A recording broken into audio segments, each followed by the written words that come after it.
What's up, LinkedIn slash YouTube? Another video.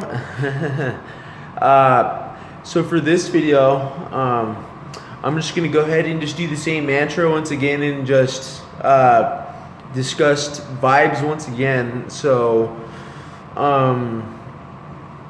obviously in my previous videos, I've discussed the importance of being able to manage vibes and being able to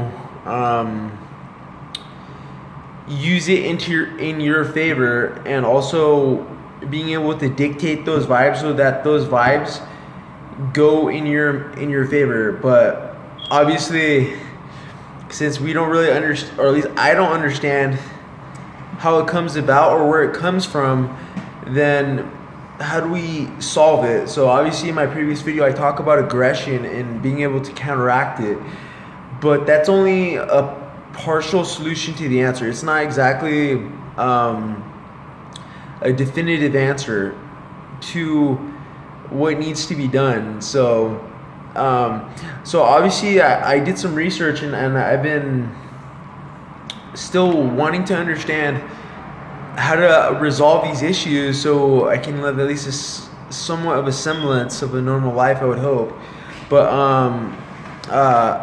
so there's this thing called rejection sensitivity dysmorphia. So you're probably wondering, oh Drew, what's that? So pretty much it means you're very sensitive to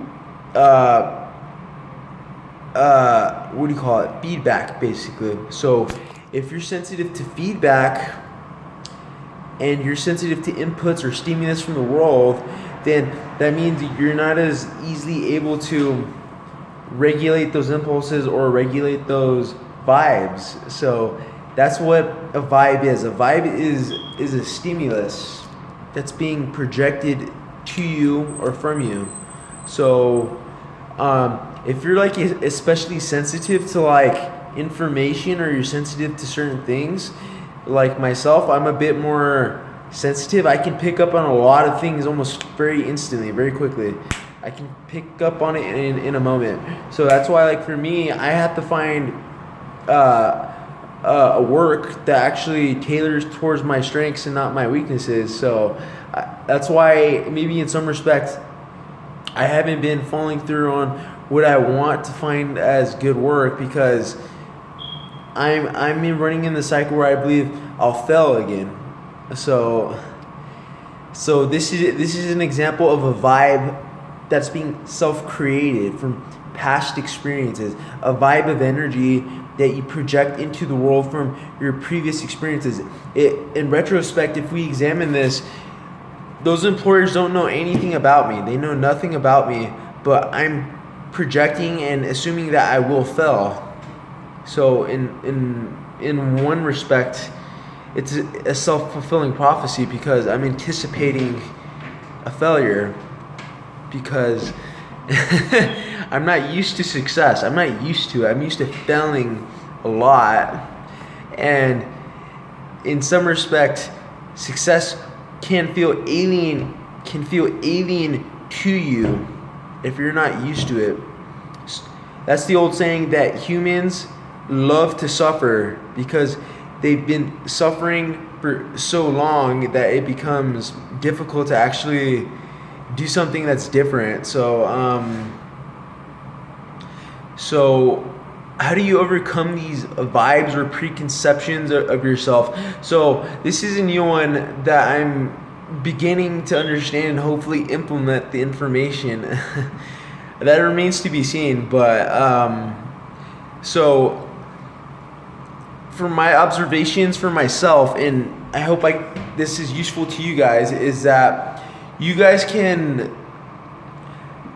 your vibes are created from your past experiences of people and things around you, and those vibes or energy will create either a negative energy or a positive energy, depending upon what your past and previous experiences are. But the problem is that we're subconsciously projecting. Like today, I applied for some position, but I keep self-projecting onto the work when I don't know anything about it. I don't even know if I could be successful, but I'm always being uncertain because I'm afraid of failure. So I would say this is that don't be afraid to fail. Like myself, like I do it sometimes just because I would rather not do something than fail, because it normally doesn't go the way I want it to go. But that is the wrong way to approach things. You don't want to avoid the problem. You want to address the problem head on. You never want to avoid something. You want to address it as it needs to be addressed rather than avoiding it. So how we fix our vibe is letting go of our preconceived notions of myself, or preconceived notions of what you believe you are capable of, and those preconceived notions of what you have done and what you haven't done, because your beliefs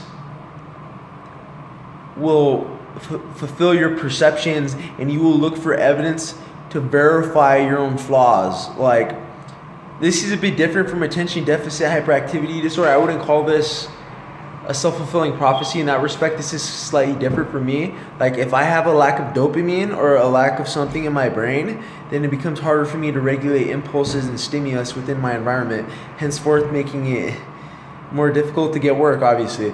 So yeah, I know it's kind of a catch-22. There's not quite an answer, but what we can do is we can address our self-concept of ourselves and who we believe we are. I believe I'm Drew, you believe you're somebody else. And if your old identity is not working for you, then you need to make a new identity.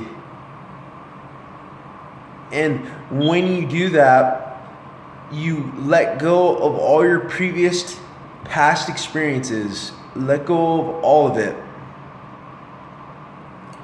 I know it's very freaking hard to do. It's so hard to do, but it can be done.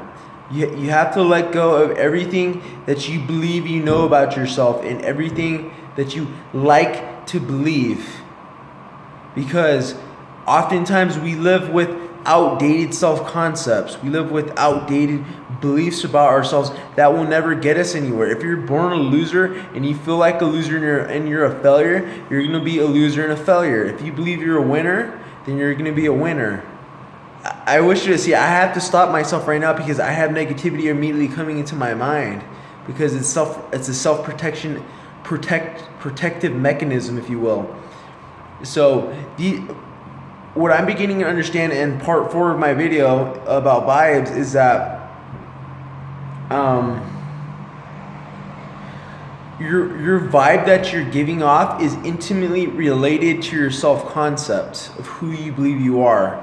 Okay? So, and then your self-concept is related towards your genetics to a certain degree. So if you have attention deficit hyperactivity disorder, then you're going to be more prone to addictions, you're going to be more prone to underachieving, you're going to be more prone to getting rejected. All of the above. And that's going to affect you, but that doesn't necessarily mean it's going to dictate your future per se. So just the first step in being able to counteract our vibe is to change how we see ourselves personally. And when we learn to see ourselves correctly rather than wrongly, then the vibe will correct itself over time. It's not something that can be fixed within a day. So it's like, for me, like I still refuse to believe in positivity. I don't really believe in it very much because, like I said, it just, I'm pretty jaded. So, but you have to keep in mind, change is a gradual process. It takes time. It's not something that's instant. It could take a month, it could take a year, it could take 2 years. It takes a while. So just keep that in mind. If you guys have any questions or comments below, leave them down in the question or comment section below. I don't know why I said that twice. My mind is weird today. Thank you, LinkedIn and YouTube. Have a good day.